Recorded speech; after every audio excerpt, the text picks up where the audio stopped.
आज की ताज़ा खबरों के अपडेट में बात करेंगे देश भर की तमाम बड़ी और काम की खबरों के साथ ही भारत सरकार की ओर से लिए गए कुछ महत्वपूर्ण फैसलों जारी किए गए कुछ नए नियमों की।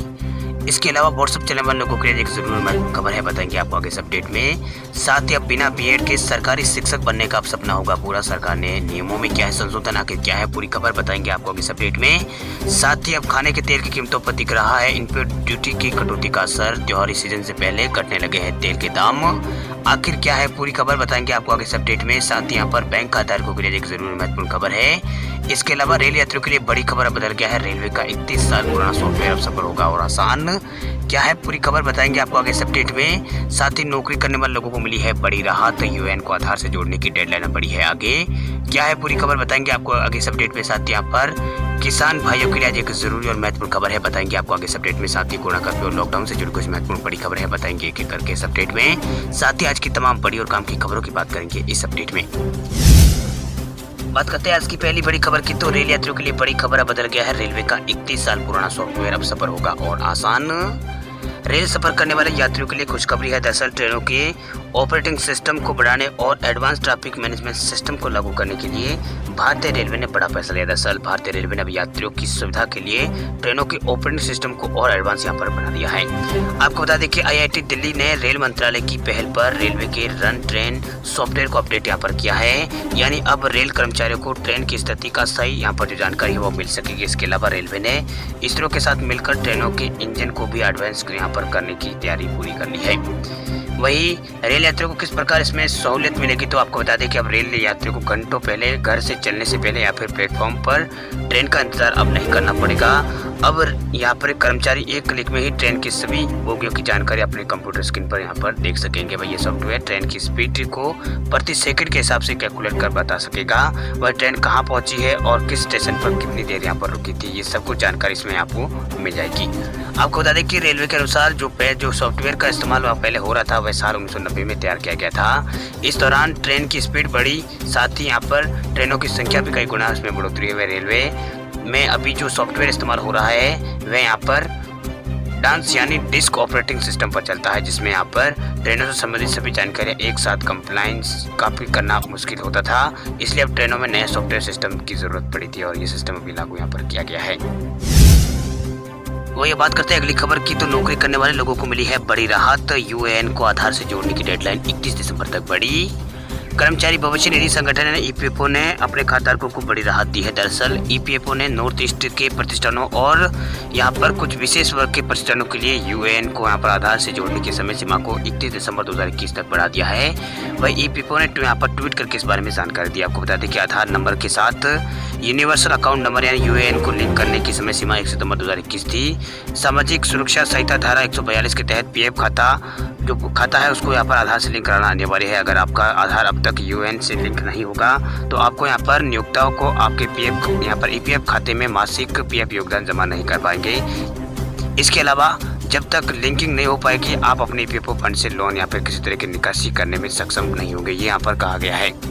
क्योंकि किसी भी निकासी के लिए आधार लिंक करना बहुत ही अनिवार्य है। वह आधार से जुड़े यूएएन में योगदान की प्राप्ति सदस्यों को निकासी के लाभ उठाने के लिए ऑनलाइन दावे को दर्ज करने और नियोक्ताओं के हाथ से बिना ही ई नामांकन फाइल करने में मदद यहाँ पर करती है। और यूएएन में आधार को नॉन सीडिंग के कारण निकासी यहाँ पर देरी से यहाँ पर बचाता है।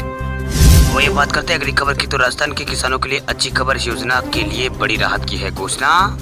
राजस्थान के किसानों के लिए एक राहत भरी खबर है। यह दरअसल बंजर और अनुपयोगी भूमि पर सौर ऊर्जा संयंत्र लगाने की योजना कुसुम कंपोनेंट ए के लिए आवेदन करने की अंतिम तिथि 7 जुलाई 2021 थी, लेकिन अब सरकार ने इसे बढ़ाकर 31 मार्च 2022 तक कर दिया है। इसके साथ ही जिन किसानों ने योजना के लिए बैंकों में सुरक्षा राशि जमा की थी उन्हें इस कारणवश यहाँ पर लोन नहीं मिल पाया है। ऐसे किसानों को पैसे वापस अब किए जा रहे हैं। वह राजस्थान अक्षय ऊर्जा निगम के अध्यक्ष डॉक्टर प्रबंध निर्देशक डॉक्टर सुबोध अग्रवाल ने बताया कि योजना के लिए आवेदन की तिथि तो बंद की जा चुकी थी, लेकिन किसान इसके लिए लगातार संपर्क कर रहे थे।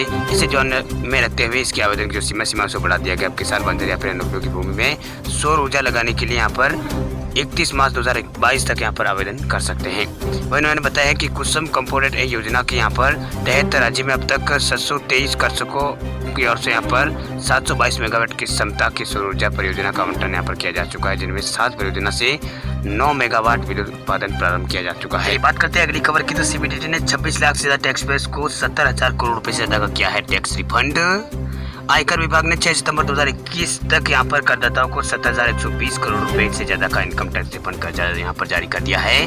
वहीं आयकर विभाग ने रविवार को ट्विटर पर यहाँ पर इस बारे में यहाँ पर जानकारी दी है। उन्होंने कहा कि अब तक 24 लाख से ज्यादा मामलों में 16,753 करोड़ रुपए व्यक्तिगत आधार रिफंड और 1.38 लाख मामले 53,367 करोड़ रुपए का यहाँ पर कॉर्पोरेट टैक्स रिफंड टैक्स में शामिल है। वह विभाग ने कहा कि केंद्रीय प्रत्यक्ष कर बोर्ड सीबीडीटी ने 1 अप्रैल 2021 से 6 सितंबर 2021 के दौरान करीब यहाँ पर 26 लाख से ज्यादा करदाताओं को यहाँ पर 7,122 करोड़ रुपए से ज्यादा यहाँ पर टैक्स रिफंड जारी कर दिया है। आपको बता दें कि असेसमेंट ईयर 2021-22 के लिए इनकम टैक्स रिटर्न फाइल करने की आखिरी तारीख 31 दिसंबर 2021 कर दी गई है। सीबीडीटी ने मई में करदाताओं को राहत देते हुए तारीख यहाँ पर बढ़ाकर 30 सितंबर की थी। अगर 6 सितंबर तक यहाँ पर आपको टैक्स रिफंड नहीं आया है तो आप यहाँ पर आप ये भी जान सकते हैं कि किस कारण से आपका जो टैक्स पेयर्स में देरी यहाँ पर हो रही है। इस तरह से आप जाकर चेक कर सकते हैं। अब बात करते हैं अगली खबर की, तो खाने के तेल की कीमतों पर दिख रहा है इम्पोर्ट ड्यूटी में कटौती का असर। त्योहारी सीजन से पहले घटने लगे हैं दाम। खाने के तेल की बढ़ती कीमतों को काबू करने के लिए बीते हफ्ते केंद्र सरकार ने आयात शुल्क में कटौती की घोषणा की थी। वहीं त्योहारी सीजन से पहले आम लोगों को राहत देने के उद्देश्य से यहाँ पर लिए गए इस फैसले का असर अब खाद्य तेल की कीमतों पर देखने को मिल रहा है और दाम कम भी होने लगे हुए। दिल्ली तेल तिलहन बाजार में अधिकांश तिलहनों का भाव इस हफ्ते यहाँ पर कमजोरी दर्शाता हुआ यहाँ पर बंद हुआ है। वहीं सरकार ने खाद्य तेल की बढ़ती कीमतों पर काबू पाने के लिए देश में पाम तेल के उत्पादन को बढ़ाने की दिशा में पहल की है। इसके अलावा पहले भी यहाँ पर आयात शुल्क को कम करने के साथ साथ पाम लोन को प्रतिबंध आयात को फिर से शुरू किया गया था, लेकिन खाद्य तेल का भाव ऊंचा बना रहने के कारण सरकार ने एक बार फिर आयात शुल्क में कमी की है ताकि भाव नरम रहे और उपभोक्ताओं को इससे राहत मिले। वह सरकार की ओर से संबंध में जारी एक अधिसूचना के अनुसार सीपीओ पॉमलेन जो पॉम लोन है, सीपीओ वाले क्रूड palm ऑयल का जो पॉम लोन है वो यहाँ पर सूरजमुखी सोयाबीन और डीकाम सोयाबीन रिफाइंड खाद्य तेलों का आयात शुल्क में 5.5% तक की कमी यहाँ पर की गई है। इस कमी की वजह से बीते सप्ताह सोयाबीन और मूंगफली तेल, तिलहन और बिनोला और पॉम लोन और सीपीओ तेल की कीमतों में यहाँ पर गिरावट आई है। पिछले दिनों भी आयात शुल्क में कमी की गई थी, लेकिन फिर भी बढ़ती कीमतों को काबू यहाँ पर नहीं हुआ था। उनकी राय में आयात शुल्क में यह कमी सितंबर महीने के अंत तक यहाँ पर अंत तक के लिए ही यहाँ पर की गई है, जिसे कम से कम दिसंबर महीने तक यहाँ पर किया जाना चाहिए ताकि आयातकों को यहाँ पर तेल के लिए ऑर्डर देने और आने में लगने वाले समय के साथ साथ आयात शुल्क को लेकर भी एक निश्चितता होती है। यदि आयातकों को यहाँ पर लगेगा कि सितंबर के बाद आयात शुल्क घट सकता है तो आयात की खेप आने वाले समय में इसमें ध्यान में रखकर आयात ऑर्डर देने से आयात का ऑर्डर देने से हिचकिचाहट दिखा सकते हैं। वही बात करते हैं अगली खबर की, तो बिना बीएड के सरकारी शिक्षक बनने का अवसर कहाँ होगा पूरा। सरकार ने किया है नियमों में संशोधन। हाईकोर्ट ने एक आदेश यहाँ पर जारी किया है जिससे लागू होते उत्तर प्रदेश में सरकार से सहायता प्राप्त संस्कृत विद्यालयों में बिना बीएड वाले शिक्षकों की भर्ती यहाँ पर होगी। वही हाईकोर्ट के आदेश पर अपर निदेशक माध्यमिक शिक्षा डॉक्टर महेंद्र देव ने शासनाध्यक्ष को जारी यहाँ पर कर दिया है। ऐसे में प्रदेश के संस्कृत विद्यालयों में संविदा शिक्षकों के लिए बीएड की अनिवार्यता को समाप्त यहाँ पर कर दिया गया है। जानकारी के अनुसार उत्तर प्रदेश में 567 संस्कृत के माध्यमिक विद्यालयों में 1100 यहाँ पर 19 रिक्त पदों पर संविदा शिक्षकों की नियुक्ति होना है। ऐसे में हाईकोर्ट का आदेश प्रदेश के अभ्यर्थियों को जो अभ्यर्थी है उनके लिए राहत देने वाला है।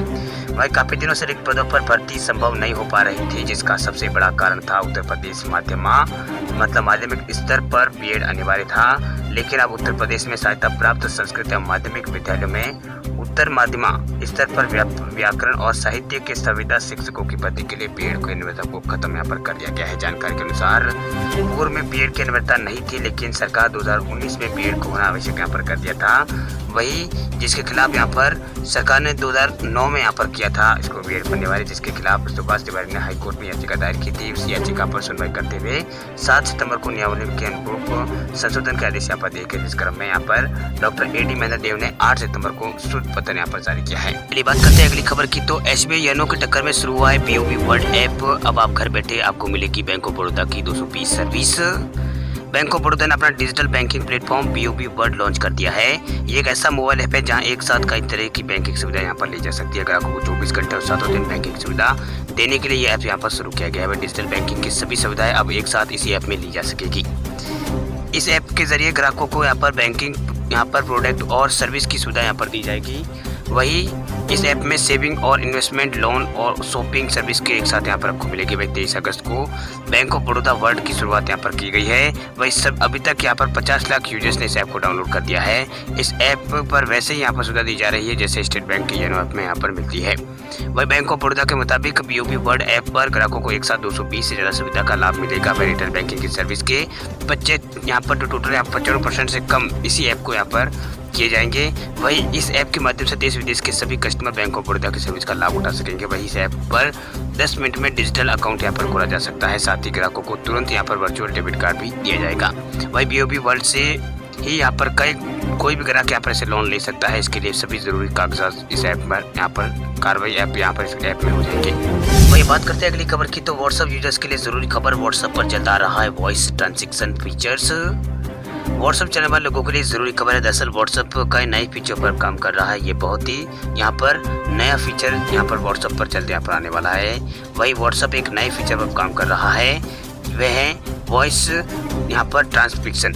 वही इस फीचर से व्हाट्सएप ने पहले यहाँ पर वॉइस ट्रांसक्रिप्शन को संभालने के लिए एक थर्ड पार्टी ऐप को जोड़ने का विचार किया था। हालांकि नई रिपोर्ट के अनुसार व्हाट्सएप ने इस मामले में अपने हाथों में यहाँ पर इस मामले को ले लिया और फीचर पर काम कर रहा है। वही रिपोर्ट के मुताबिक ये फीचर यूजर्स के लिए ऑपरेशनल होगा। फिलहाल इसे डेवलप यहाँ पर किया जा रहा है। वही व्हाट्सएप ने हाल में ही चैट बैकअप और एंड टू एंड एनक्रिप्शन की पेशकश करके अपने मैसेज की यहाँ पर नई सेफ्टी लेयर यहाँ पर इसको सेफ्टी के लिए इसमें शामिल यहाँ पर किया है। पॉपुलर यहाँ पर डीपेस्ट वेब बीटा इन्फो की एक रिपोर्ट के अनुसार व्हाट्सएप अपने मैसेजिंग ऐप में वॉइस ट्रांसक्रिप्शन की फीचर को यहाँ पर लाने की संभावना पर काम कर रहा है। इसका सीधा मतलब है कि जब भी फीचर रोल आउट किया जाएगा तो वॉइस मैसेज को यहाँ पर ट्रांसक्रिप्शन करना शुरू कर देगा। वही रिपोर्ट के मुताबिक हमने पहले ही यहाँ पर एंड्रॉयड के लिए व्हाट्सएप पर थर्ड पार्टी ऐप का इस्तेमाल करके 4 महीने पहले वॉइस मैसेज का ट्रांसक्रिप्शन प्राप्त करने की संभावना के बारे में यहाँ पर बात की थी। वही बात करते हैं अगली खबर की, तो भारत में कोरोना के नए मामलों में बड़ी राहत। 24 घंटों में आए हैं केवल 28,000 नए केस। 338 लोगों की पिछले 24 घंटों में हुई है मौत। देश में कोरोना संक्रमित मरीजों की संख्या में अभी यहाँ पर कमी आ रही है तो कभी यहाँ पर उछाल भी देखा जा रहा है। वही देश के कई राज्य जैसे केरल, महाराष्ट्र में कोरोना के मामले लगातार बढ़ रहे हैं, इसलिए देश की धड़कन भी बढ़ रही है। वही इन राज्यों में कोरोना के बढ़ते मामलों के बीच तीसरी लहर की पहले ही चेतावनी जारी की जा चुकी है। वही स्वास्थ्य मंत्रालय के आंकड़ों के मद्देनजर यहाँ पर आंकड़ों पर नजर दौड़ाए तो पिछले 24 घंटों में देश में कोरोना के 28,591 नए केस सामने आए, जबकि 338 मरीजों की पिछले 24 घंटों में मौत हुई है। वही कोरोना के नए मामले मिलने के बाद अब देश में कुल संक्रमितों की संख्या 3,32,36,36,000 पार हो चुकी है। स्वास्थ्य मंत्रालय के मुताबिक देश में अब तक कोरोना से 3,84,000 यहाँ पर जो एक्टिव केस है वो 3,84,000 के आसपास यहाँ पर एक्टिव केस है, जबकि 3,24,00,000 से अधिक लोग ठीक हो चुके हैं। वही 4,42,000 से अधिक लोगों की मौत हो चुकी है। देश में अब तक 73 लाख मतलब देश में अभी तक यहाँ पर 73,82,00,000 के आसपास लोगों को कोरोना की जो वैक्सीन है वो लगाई जा चुकी है। पिछले 24 घंटों में भारत के अंदर 72 लाख वैक्सीन यहाँ पर लगाई गई है। वही केरल में पिछले 24 घंटों में कोविड के 20,000 नए मामले सामने आए। 181 लोगों की मौत इस राज्य में हुई है। वही महाराष्ट्र में पिछले 24 घंटों में 3,075 नए मामले सामने आए हैं। वही कर्नाटक में 809 मामलों की पुष्टि हुई है। वही तेलंगाना में 296 मामले पिछले 24 घंटों में तेलंगाना राज्य में कोरोना के यहाँ पर सामने आए हैं। वही बात करते हैं अगली खबर की, तो बंगाल की खाड़ी में बना है कम दबाव का क्षेत्र। इन राज्यों में आज भारी बारिश के हैं आसार। पूरी मध्य बंगाल की खाड़ी के ऊपर कम दबाव का क्षेत्र बना हुआ है जो अगले 48 घंटों में उत्तर पश्चिम दिशा और बढ़ सकता है। साथ ही ये निम्न दबाव का क्षेत्र मजबूत होकर डिप्रेशन में तब्दील हो सकता है। वही मानसून की ट्रफ रेखा जैसलमेर और पूर्वी राजस्थान के ऊपर होते हुए सतना, अंबिकापुर, बालासोर होते हुए फिर दक्षिणी पूर्वी बंगाल की खाड़ी के ऊपर बने कम दबाव के क्षेत्र तक गुजर रही है।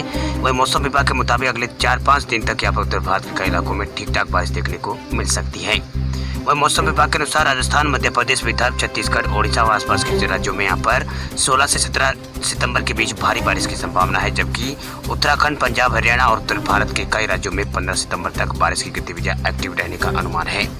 वही मौसम विभाग ने ओडिशा में अगले 3-4 दिन तक यहाँ पर भारी बारिश की चेतावनी यहाँ पर जारी की है। विभाग के अनुसार बंगाल की खाड़ी के ऊपर बना कम दबाव का क्षेत्र डिप्रेशन में बदलने के कारण ओडिशा, छत्तीसगढ़ और पश्चिम बंगाल के कई इलाकों में बारिश हो सकती है।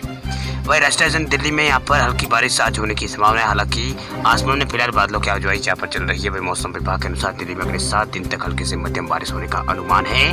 वही राष्ट्रीय राजधानी दिल्ली में यहाँ पर कल न्यूनतम तापमान 23 डिग्री दर्ज किया गया है। आज अधिकतम तापमान 31 रहने के अनुमान है। वही भारतीय मौसम विज्ञान विभाग के अनुसार दिल्ली में न्यूनतम तापमान मौसम के औसत तापमान से 1 डिग्री सेल्सियस कम है। वही मौसम वैज्ञानिकों ने दिल्ली में आज यहाँ पर बादल छाए रहने और कुछ इलाकों में हल्की से मध्यम बारिश होने का अनुमान व्यक्त किया है।